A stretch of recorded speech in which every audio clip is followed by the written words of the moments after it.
एक बार फिर से स्वागत है आपके अपने YouTube चैनल पे। स्टूडेंट, आज का जो टॉपिक होने वाला है that is called refraction of light. Refraction of light को हम डिस्कस करने वाले हैं और ये बहुत ही इंपॉर्टेंट टॉपिक है, पेपर पॉइंट ऑफ व्यू से भी और आपकी नॉलेज के हिसाब से भी बहुत इंपॉर्टेंट टॉपिक है। इस टॉपिक को हम क्या करने वाले हैं, डिटेल में स्टडी करने वाले हैं, डिस्कस करने वाले हैं। तो चलिए सबसे पहले स्टार्ट करते हैं हमारा वीडियो। स्टार्ट करने से पहले जो भी स्टूडेंट नहीं आए हैं वो चैनल को सब्सक्राइब जरूर कीजिएगा और ज्यादा से ज्यादा शेयर करने की कोशिश कीजिए जिससे कि और भी स्टूडेंट इसका बेनिफिट उठा सकें। तो चलिए स्टार्ट करते हैं अपना topic that is called the refraction of light. देखिए स्टूडेंट, सबसे पहले हम आपको डेफिनेशन बताते हैं कि रिफ्रैक्शन का मतलब होता क्या है। देखिए हमने रिफ्लेक्शन पढ़ा है। रिफ्लेक्शन का मतलब होता है बाउंसिंग बैक ऑफ लाइट, मतलब कि लाइट आती है, टकराती है और वापस चली जाती है। तो that mean the bouncing back of light is called reflection of light. उसके हमने दो तरह के रिफ्लेक्शन के बारे में डिस्कस किया था। एक हमारा था रेगुलर रिफ्लेक्शन और दूसरा था हमारा इरेगुलर रिफ्लेक्शन। लेकिन रिफ्लेक्शन और रिफ्रैक्शन में दोनों में बहुत ज्यादा डिफरेंस है। अभी डिफरेंस किस चीज का है उसी को हमें डिस्कस करना है। The phenomena of bending of light. अब देखिए यहाँ पे क्या हो रहा है, रिफ्लेक्शन के केस में क्या हो रहा था, बाउंसिंग बैक ऑफ लाइट, मतलब लाइट का टकरा के वापस आना, एक तरह से बाउंस बैक करना, वो कहलाता था रिफ्लेक्शन। लेकिन यहाँ पे क्या है student, bending of light.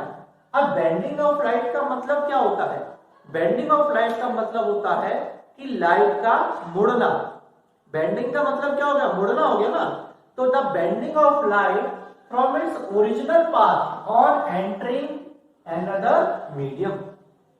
That means refraction का मतलब क्या हुआ कि bending of light on going from one medium to another medium, मतलब जब भी लाइट एक मीडियम से दूसरे मीडियम की तरफ जाएगी वो क्या हो जाएगी, बैंड कर जाएगी।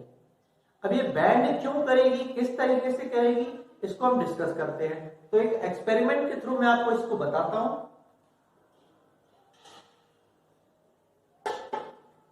देखिए स्टूडेंट, आप सभी ने देखा होगा कि एक कांच के गिलास में आपने कोई लेमन को डाला है तो लेमन का जो साइज है वो इंक्रीज हो जाता है। या फिर आपने कई बार देखा होगा अगर उसमें पेंसिल या पेन डालते हैं तो वो भी क्या हो जाती है, बेंड होती हुई दिखाई देती है। तो उसी चीज को हम आपको बताने वाले हैं कि वो बेंडिंग जो है वो किस वजह से होती है। जैसे कि हमने यहाँ पे कांच का ग्लास लिया हुआ है, ठीक है ना, आपको दिख रहा होगा वाटर लेवल। अब ये एक पेन है, ठीक है ना। अब ये पेन एकदम स्ट्रेट है, लेकिन जब हम इसके अंदर इसको डालते हैं तो आप देखिएगा ये बेंड हुआ दिखता है हमें। दैट मीन्स ऐसा महसूस होता है कि ये क्या है, थोड़ा सा बेंड है। अब पेन को अगर निकाला जाए तो पेन तो बेंड नहीं है कहीं से भी, पेन तो एकदम स्ट्रेट है।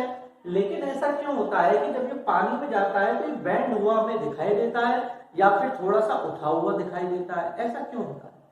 तो यही रीजन है स्टूडेंट, इसी को हम क्या बोलते हैं, रिफ्रैक्शन ऑफ लाइट कहते हैं। लाइट का मुड़ना, एक मीडियम से दूसरे मीडियम में जब लाइट जाती है तो वो मुड़ जाती है और उस मुड़ने को हम क्या कहते हैं, रिफ्रैक्शन ऑफ लाइट कहते हैं। ठीक है, अब देखिए मैंने आपको इधर बनाया हुआ है ये डायग्राम, इससे आपको ये चीज क्लियर हो जाएगा। देखिए सबसे पहले मैंने क्या लिया है, प्लेन लिया, एक्स वाई मैंने क्या लिया है स्टूडेंट, एक प्लेन लिया है। इस प्लेन के ऊपर मैंने दो मीडियम लिए हैं, एक हो गया मीडियम 1 और एक हो गया मीडियम 2। अभी मीडियम क्या होता है इसको भी मैं आपको डिस्कस करूंगा। देखिए मीडियम का मतलब क्या हो गया, जैसे माध्यम, हमने पहले भी डिस्कस किया था, मीडियम का मतलब क्या होता है, माध्यम। जैसे सपोज कीजिए एक मीडियम मैंने ले लिया एयर, ठीक है ना, एक मीडियम मैंने क्या लिया है, एयर लिया है, एयर भी मीडियम है। और दूसरा मीडियम मैंने क्या लिया है, ग्लास, ठीक है ना, कुछ भी ले सकता हूं मैं, ग्लास ले लिया, पेपर ले लिया, कुछ भी ले लिया मैंने, दूसरा मीडियम लिया मैंने। तो एक मीडियम मैंने लिया एयर और दूसरा लिया मैंने ग्लास। अब क्या होता है, जब रे ऑफ लाइट जो है वो एयर से ग्लास में जाती है तो वो बेंड कर जाती है, क्योंकि हमने यही बताया कि एक मीडियम से दूसरे मीडियम में अगर रे ऑफ लाइट जाएगी तो वो क्या हो जाएगी, बेंड हो जाएगी। अब ये क्यों होती है, इसका रीजन मैं आपको बताऊंगा, लेकिन उससे पहले हम इसको डिस्कस करते हैं। एक इंसिडेंट रे जो है वो एयर से आई, एक इंसिडेंट रे ऑफ लाइट जो है वो एयर में से आ रही है, उसके बाद वो दूसरे मीडियम में जब एंटर करती है तो वो क्या हो जाती है, बेंड हो जाती है। क्या हो जाती है, वो बेंड हो जाती है। जैसे कि हमने इसमें भी देखा था कि जो पेन है, पेन को जैसे ही आप इसके अंदर डालोगे ये क्या हो जाएगा, बेंड हो जाएगा। इसका मतलब ray of light air to water में जाएगी तो क्या हो जाती है, बेंड हो जाती है, यही होगा ना। इसी चीज को हम बता रहे हैं कि एक रे ऑफ लाइट इंसिडेंट होती है प्लेन के ऊपर, आफ्टर दैट वो जब दूसरे मीडियम में एंटर करती है तो वो क्या हो जाती है, बैंड हो जाती है। इसी तरीके से वो क्या हो जाती है, बैंड हो जाती है। अब इसका रीजन क्या है, क्यों बैंड होती है, इसको हम डिस्कस करेंगे। ठीक है ना। तो ये हो गई मेरे पास इंसिडेंट रे, ठीक है, और ये बैंड हो गई, वापस बैंड हो गई है, तो इसको हम क्या बोलेंगे, रिफ्रैक्टेड रे बोलेंगे। इसमें रिफ्लेक्शन यूज नहीं होगा, इसमें रिफ्रैक्शन यूज किया जाएगा, क्योंकि ये रिफ्रैक्ट हुई है, ठीक है ना। अब देखिए, जिस पॉइंट ऑफ इंसिडेंस पे वो जो पॉइंट है, that is called point of incidence. इस पॉइंट से क्या बनेगा, एक नॉर्मल बनेगा। तो हमने एन ओ और एन डैश हमने क्या लिया, ये नॉर्मल ले लिया है, ठीक है ना। अब इंसिडेंट का जो एंगल होगा that is called angle of incidence, और रिफ्रैक्शन का जो एंगल होगा that is called angle of refraction. Clear हो गया सभी को आपको, ये डायग्राम अच्छी तरीके से क्लियर हो गया। इसमें हमें क्या करना है कि रे ऑफ लाइट जो है वो एक मीडियम से जब भी दूसरे मीडियम की तरफ जाएगी तो वो क्या हो जाएगी, बैंड हो जाएगी, ठीक है ना। देखिए एओ जो है that is called incident ray, AO that is called incident ray, OB that is called refracted ray. AO जो है वो इंसिडेंट रे है और ओबी जो है वो क्या है स्टूडेंट, रिफ्रैक्टेड रे है। वो जो है that is called the point of incidence. Point of incidence वो है जिसपे क्या बनता है, हमारा नॉर्मल बनता है। Angle A O N, angle A O N that is called angle of incidence. A O N को हम क्या बोलेंगे, एंगल ऑफ इंसिडेंस बोलेंगे। Angle B O N dash, B O N dash that is called angle of refraction. इसको हम क्या बोलेंगे, angle of refraction बोलेंगे। आर से इसको हमने क्या किया है, रिप्रेजेंट किया है, ठीक है स्टूडेंट। मैं लिख देता हूं angle of incidence and that is angle of refraction. ठीक है, क्लियर हो गया सभी को कि एंगल ऑफ इंसिडेंस क्या रहेगा, एंगल ए ओवर एन रहेगा, और एंगल ऑफ रिफ्रैक्शन क्या रहेगा, बी ओ एन डैश रहेगा, ठीक है ना।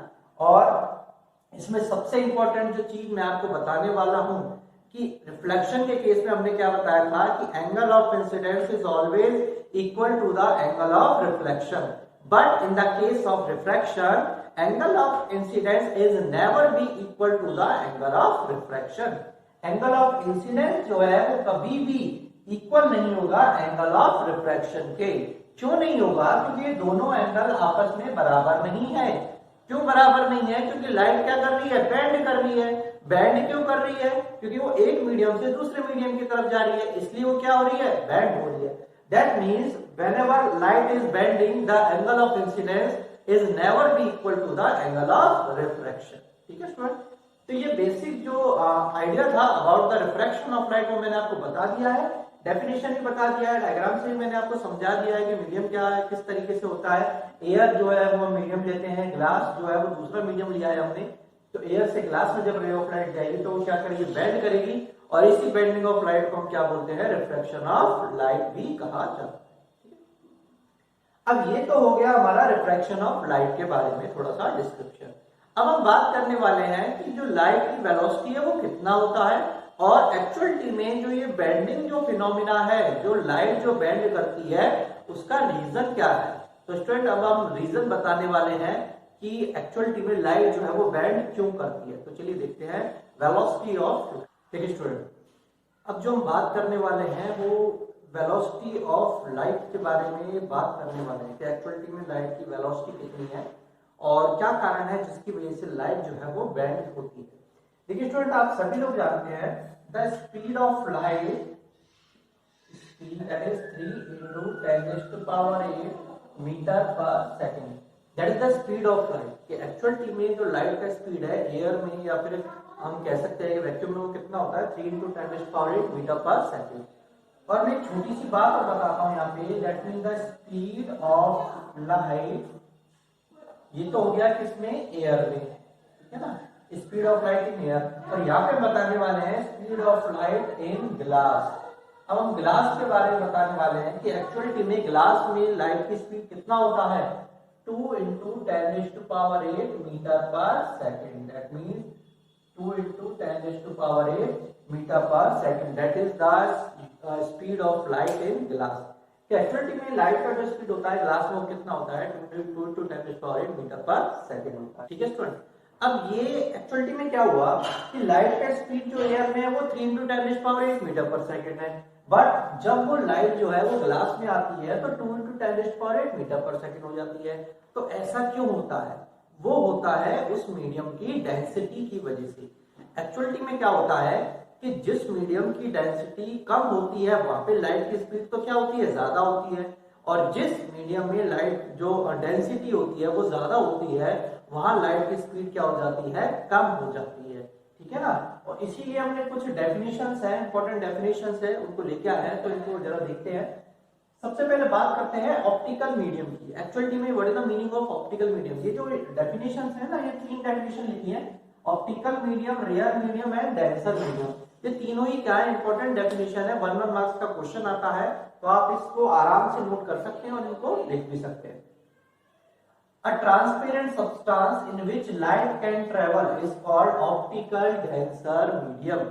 देखिए ऑप्टिकल डेंसर मीडियम उसी मीडियम को कहा जाएगा जो कि ट्रांसपेरेंट सब्सटेंस होगा, पारदर्शी जो होगा सब्सटेंस, उसी को ऑप्टिकल मीडियम कहा जाएगा।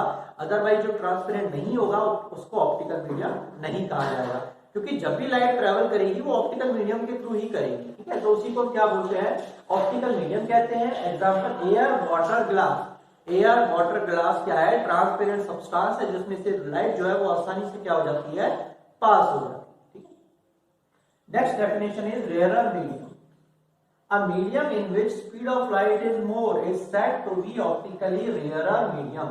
ये जो मैं आपको कॉन्सेप्ट बता रहा था कि किसी ऑब्जेक्ट की डेंसिटी अगर कम होगी तो दैट मींस उसमें लाइट की स्पीड ज्यादा होगी, और उस मीडियम को हम क्या बोलेंगे, रेयरर मीडियम बोलेंगे। इसका मतलब density of medium is less. भाई सीधा सा फंडा है, जहां पे मीडियम की डेंसिटी लेस होगी वहां पे स्पीड भी क्या होगी, ज्यादा होगी। जहां पे मीडियम की डेंसिटी ज्यादा होगी वहां स्पीड क्या हो जाएगी, कम हो जाएगी। Denser medium, a medium in which speed of light is less, is said to be optically denser medium। Denser medium का मतलब क्या होगा, जहां पे लाइट की स्पीड क्या रहेगी, ज्यादा रहेगी। अब लाइट की स्पीड जितनी ज्यादा रहेगी इसका मतलब उसकी डेंसिटी क्या होगी, कम होगी, और यहाँ पे डेंसिटी क्या हो जाएगी, यहाँ पे density of medium is high. That means high का मतलब ये हो गया कि डेंसिटी जो है उस मीडियम की ज्यादा है, इसलिए लाइट को ट्रेवल करने में क्या होती है, वहां पे दिक्कत आती है, रुकावट होती है, इसलिए उसकी स्पीड क्या हो जाती है, कम हो जाती है। तो उस मीडियम को हम क्या बोलेंगे, डेंसर मीडियम बोलेंगे। और जिसमें लाइट की स्पीड तेज होती है, ज्यादा होती है, उसको हम क्या बोलेंगे, रेयरर मीडियम कहेंगे। ठीक है, इसको मैं छोटा सा एग्जाम्पल और देता हूँ, उससे आपको ये चीज अच्छी तरीके से समझ में आ जाएगी। देखिए स्टूडेंट, मैं आपको एक छोटा सा एग्जाम्पल देता हूँ जिससे कि ये चीज क्या है आपको अच्छी तरह से समझ में आ जाएगा। सपोज कीजिए एक कैंडिडेट है एक्स और दूसरा है वाई। ठीक है ना, दो कैंडिडेट है हमारे पास, एक है एक्स और एक है वाई। दोनों ही रेस स्टार्ट करते हैं, ये आपका स्टार्टिंग पॉइंट होगा रेस का। ठीक है ना, ये दोनों क्या लगाते हैं, रेस लगाते हैं, और ये रेस का क्या है, स्टार्टिंग पॉइंट है। एक्स के लिए जो ट्रैक है, ये दोनों के लिए मैं ट्रैक बना देता हूं, इस तरीके से ट्रैक बना दिया है, और ये उसका क्या है, ये फिनिश पॉइंट है। ठीक है ना, that is finish line. Finish line इसको हम कह सकते हैं। ठीक है, अब x जो है इसका जो ट्रैक है वो एकदम क्लियर है, इसमें कुछ भी नहीं है, बिल्कुल क्लियर इसका ट्रैक है, इसमें कोई प्रॉब्लम नहीं है। दैट मींस इसको हम कह सकते हैं ये आपका रेयरर मीडियम है। किस तरह का मीडियम है, रेयर मीडियम है, जिसमें कि लाइट जो है फटाफट बहुत तेज स्पीड से क्या करेगी, ट्रेवल करेगी, क्योंकि उसको रुकावट कुछ भी नहीं है। y के लिए क्या है, थोड़ी सी ऑब्स्टिकल्स हैं, इस तरीके से हमने ऑब्स्टिकल्स लगा दिए हैं। ठीक है ना, अब मुझे एक बात बताइए, जब रेस स्टार्ट होती है, जब रेस स्टार्ट होगी तो x और y में से कौन सा कैंडिडेट सबसे पहले इस फिनिश लाइन को क्रॉस करेगा, फटाफट बताइए मुझे। x और y में से सबसे पहले कौन सा कैंडिडेट फिनिश लाइन को क्रॉस करेगा, इसका आंसर फटाफट कमेंट बॉक्स में दीजिएगा, फिर मैं आपको इसका आंसर बताता हूं। ठीक है ना, कौन सा करेगा, तो आप मुझे एक बात बताइए कि x की जो ये दोनों ही क्या है, लाइट है। ठीक है ना, ये दोनों ही क्या है, लाइट है। अब लाइट जो है वो रेयरर मीडियम में उसकी स्पीड क्या होती है, ज्यादा होती है, और ये क्या हो गया, इसकी डेंसिटी ज्यादा होगी ना, डेंसिटी ज्यादा होने की वजह से कौन सा मीडियम बन गया, ये डेंसर मीडियम बन गया। अब डेंसर मीडियम का मतलब क्या हो गया, डेंसिटी ज्यादा है, डेंसिटी ज्यादा है तो चलने में क्या होगी, दिक्कत आएगी, रुकावट आएगी। तो इसका मतलब पहुंचेगा कौन पहले, एक्स पहले पहुंचेगा। एक्स पहले क्यों पहुंचेगा, क्योंकि उसके रूट में या फिर उसके पाथ में किसी भी तरह का कोई ऑब्स्टिकल नहीं है, उसमें लाइट जो है वो एकदम बिल्कुल रेयर मीडियम के थ्रू जा रही है, तो उसमें कोई प्रॉब्लम नहीं है कि उसको, बल्कि जब डेंसर मीडियम में जाएगा तो ऑब्स्टिकल होने की वजह से उसकी लाइट की स्पीड जो है वो क्या हो जाएगी, कम हो जाएगी। तो कहने का मतलब ये हो गया कि रेयर और मीडियम में लाइट की स्पीड ज्यादा होती है, डेंसर मीडियम में लाइट की स्पीड क्या हो जाती है, कम हो जाती है। इसी वजह से जो हमने वो पेन वाला जो एग्जांपल देखा था, आपको बताया था, उसमें जो बेंडिंग होता है वो इसी वजह से होता है कि जो एयर से ग्लास में जो लाइट आती है उसमें स्पीड क्या हो जाती है, कम हो जाती है। ठीक है ना। एक छोटा सा और कॉन्सेप्ट बताता हूं मैं, अगर रे ऑफ लाइट रेयर से डेंसर की तरफ जाएगी, ध्यान से सुनिएगा इस बात को, इंपॉर्टेंट चीज है, अगर रे ऑफ लाइट रेयर से डेंसर की तरफ जाएगी तो वो नॉर्मल की तरफ क्या करेगी, बेंड करेगी। किसकी तरफ बेंड करेगी स्टूडेंट, नॉर्मल की तरफ बेंड करेगी, मतलब नॉर्मल की तरफ झुक जाएगी। ठीक है। और अगर वो डेंसर से रेयर की तरफ आएगी, ठीक है ना, आप ध्यान से सुनिएगा, अगर रे ऑफ लाइट डेंसर से रेयर की तरफ जा रही है तो वो नॉर्मल से क्या हो जाएगी, अवे हो जाएगी। ठीक है। ये इंपॉर्टेंट कॉन्सेप्ट है जो मैंने आपको बता दिया है कि अगर रे ऑफ लाइट रेयर से डेंसर की तरफ जा रही है तो वो नॉर्मल की तरफ बेंड करेगा, मतलब नॉर्मल की तरफ झुक जाएगा, और अगर वो डेंसर से रेयर की तरफ आ रही है तो नॉर्मल से वो दूर चली जाएगी। ठीक है। तो ये बहुत इंपॉर्टेंट कॉन्सेप्ट था जो मैंने आपको बता दिया है। इसी तरीके से जुड़े रहिए हमसे, जिससे कि आपको नॉलेज मिलती रहेगी, और ज्यादा से ज्यादा वीडियो को शेयर करने की कोशिश कीजिएगा, जिससे कि और भी स्टूडेंट इसका बेनिफिट उठा सके। वीडियो को देखने के लिए बहुत बहुत धन्यवाद।